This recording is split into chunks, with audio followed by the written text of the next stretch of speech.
Solar sails. In this video we're going to investigate the change in momentum concepts and principles in an application for solar sails. First, let's have a look at an example of the momentum of a rocket. So a spacecraft can accelerate forwards by releasing fuel from its rear. So the craft itself and its fuel system is considered one system in terms of momentum. Therefore, when the particles of the fuel are ignited and emitted from the rear, they gain momentum.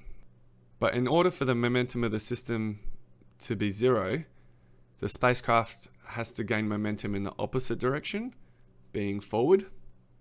And that momentum is equal to the momentum of the fuel emitted. And you can see that with this diagram just on the left. So before, it's an isolated system, and we know that the momentum before is equal to the momentum after. So that's the law of conservation. So you can see here that the momentum of the fuel is going to the left, and to balance it out, the momentum of the rocket has to be going to the right.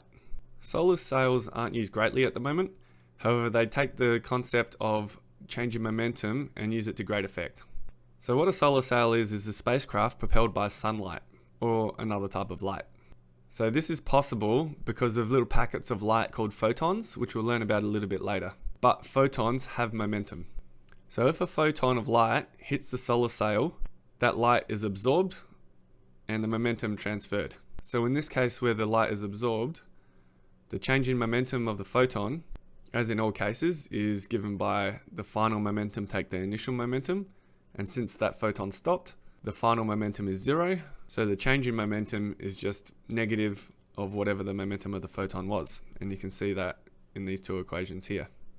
But the interesting concept comes from when you use a reflective material for the solar sail.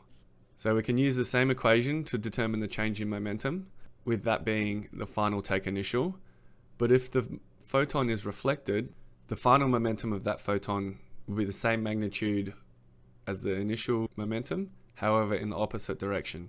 And if you use this formula, we can substitute the values in and we see that the change in momentum is actually twice that of the initial photon. And what that means is if you have a reflective sail, the change in momentum is twice that of a non-reflective, hence it's more effective. On this slide, you can compare the two scenarios of reflective and non-reflective. The key is, when we're talking about the change in momentum, it's a vector quantity, and we use this equation, being the change is equal to final take initial.